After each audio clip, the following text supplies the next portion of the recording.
All right, let's start today by saying that my husband and I never planned on getting married. We never planned on having children. Like our single selves 15 years ago, before we ever met, that was what we had established for our lives. Obviously that changed, but how and where did it change? Well, it changed by the littles. I think like all things do. We met, we fell in love, we got married. Just before we got married, we decided, you know what? I think we'll have one kid. Just one. We could do that. Well, one kid turned into two kids, which then led to us bringing home the minivan that we swore we'd never drive. And we brought home the minivan, which meant that we then had more seats for more kids. We ultimately filled that van up, plus a couple, and then have now bought Becky, which is our name for our mega van.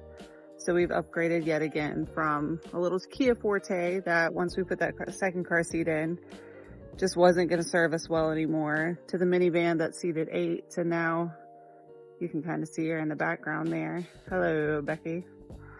To Becky. And we love her. So there's a big shift that happens in the way people view and think about your children as you grow your family. And it starts out pretty simple. Like your first kid, they're super excited about. Your second kid, sorry, I'm a little droopy. The sun's like slightly bright right here. Anyway, the second kid, they're still excited for you, right? Because 2 kids. Your third kid, also excited for us in the way our order worked.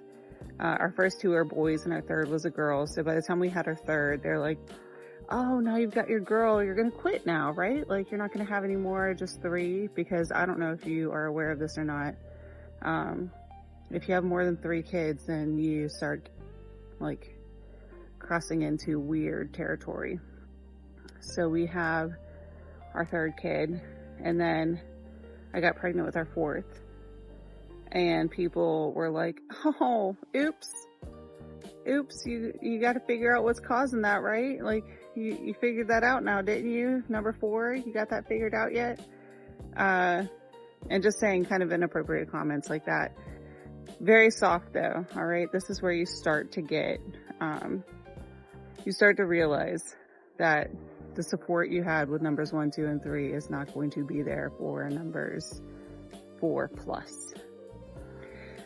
So we had our 4th, and then very shortly after that, our tightest turnaround was between number 4 and 5. They're only 13 months apart. So right behind that, we had number 5, in which people were like, what are you doing? What's happening? And we're like, well, we're having babies. Anyway, and number 5 is where you start to develop a little bit thicker skin, because people definitely are not the same kind of supportive as they were. But this is all going somewhere. But this is a good moment to pause really quick, because I actually recorded. I'm old. I recorded this video on my way to an appointment this morning, but my original recording didn't work out. So I had to re-record right now.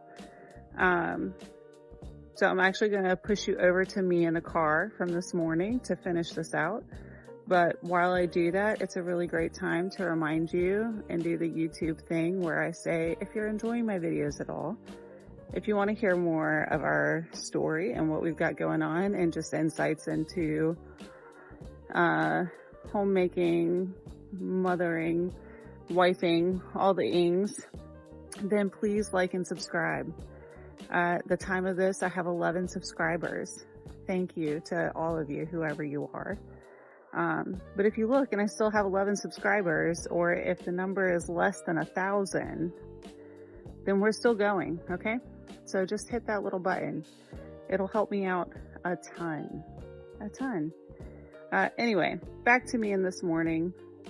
She'll let you know about number 6 and beyond, and then also all the insights I have into that. My pop. Weird. All right, so we're back. You changed locations because now I have to drive home so my husband can get to work. So we're going to finish this up. So we were at baby number 6. And at baby number 6, you officially reach the point where practically everybody in the world starts asking if you're done having babies yet or not. I don't know. So it's, are you done? Everybody's asking that question. Like, is this the last one? When is the last one? How many are you going to have? And it's all these questions that I don't have an answer to. I don't have an answer to that they will understand, because my answer is, I don't know. It's not up to me. Like, I've taken it out of my hands, which is a very freeing thing, if you're not worried about it. And I think that that can be interpreted 2 different ways. It can be interpreted as you're not worried about it, as in like you don't care and you're reckless and irresponsible, which is probably how most people are going to hear that. Or it can be taken as what it's meant to be, in that it's not up to me to determine my own fertility. It's not up to me to, like, I am not the giver of life. I am a vessel in which life is born, I guess. But I'm not the one that gives life. I do not breathe life into my child. That's a totally philosophical, like, that's a whole nother subject, and I don't know where any of you are in that, but it's a difficult question to answer, because you don't have the answer that they're looking for. I don't have the answer that you're looking for, maybe. So that's where we hit with number 6.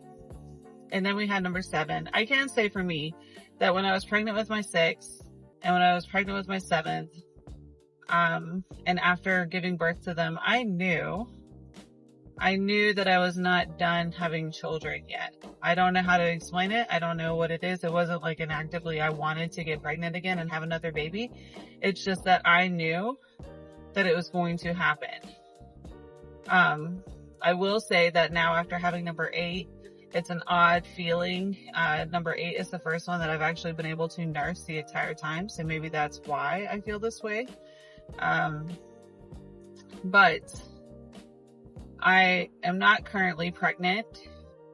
And whereas before, after giving birth to number 6 and number 7, I knew that I was going to have more children. At this point, I have no idea, genuinely. But I'm also at peace with, if number 8 is our final baby, then that's okay. I'm not, I don't know how to explain the switch that happened, and it doesn't really matter, because this could I might end up eating my words here in any time now. I have no idea. And be like, oh guys, I'm pregnant. And it's just inside of me. I don't know how to explain it. I'm okay. I'm okay if my baby is the baby. And I'm okay if my baby is not the baby. I could go either way right now and I would be totally fine. Just flex to adjust and adapt to what we've got. So that's it for our story. How we went from having, like, we're never going to have kids, to having 8 kids. And then just kind of a little bit of the journey along the way, what you meet with people. I think that there's no way around, having people be negative about it. I don't think that it's necessarily something you can plan for, because I've spoken to women who said that they absolutely were going to have a large family. They just knew it. They wanted a large family, and they only had 2 kids, just due to their own life circumstances. Everybody's journey is going to look a little bit different when it comes to having children. Mine certainly I thought was going to look very different, and it's the complete, like, as far as, like, it's the biggest turnaround anybody I think probably could have, is to go from, like, I'm not going to have any kids, to where we are. So you never know. I think that people start having resistance to having children after they have 2 or 3. So I say that So even my husband and I disagree with this. So I say that our third was the hardest for me personally. Like the adjustment of going from 2 to 3. My husband says that going from 1 to 2 was the biggest adjustment for him. So I think that varies person by person as well. I will say that having 8 in the big scheme of things is not really that much more difficult than having 3. Like we had our 3, when we had our 4th, she was not a make or break for us in terms of our routine and what we were already doing. She was an addition to it. And so was every child after that. So everybody's going to hit a point where they have to grow as a parent to be able to expand to that next number, whatever it is for you. For me, it was 3. After that, it's just you're adding them into your routine. I can't speak for having twins or anything like that. I've never had more than one baby at a time. So all of my children, and what I always jokingly tell people when they're like, oh, I don't know how you do it, is we only added one at a time. You know, I didn't wake up and have 8 children. It's been over the course of, my oldest was born in 2015. So over the course of 11 years, I have added 8 children to our life. So it's not like it wasn't all at once. It didn't happen all of a sudden. It happened quickly because they were pretty consecutive there for a while. But it's not any more complicated. I will say homeschooling, if we didn't homeschool, I don't know how people do that. Honestly, like my life today, having 8 children and being a stay-at-home mom with my husband that goes to work is far less stressful than it was when we only had one child and both my husband and I were working and he was in daycare. That was way more stressful because it was having to organize our schedules around who was going to drop him off, who was going to pick him up, what were we going to do about weekends, if my husband had to work on a weekend. Like all of it was way more stressful than me being home with our children and my husband going to work, because we don't have to go anywhere. We don't have any big commitments. We choose the commitments we have outside the home and we can limit those or add to them as needed based on where we are. There's no anything. So I think that you choose how complicated your life is when it comes to having children. If you have them in, a school outside the home, if you have them in sports and activities outside the home, how many of those things that you commit to are going to directly impact your quality of life? And it's not the children impacting your quality of life. It's what you choose to do that impacts your quality of life. And I think that people have a hard time separating that sometimes. You don't have to. Having children does not mean that you have to sign them up for every activity in the world. You don't. You can if you want to, but all those things, just like in your own personal life, all those things come at a cost. Even if it's just you and your husband, the more outside activities that you have going on, the greater stress it's going to cause on your home and on your relationship. It goes the same way for your children.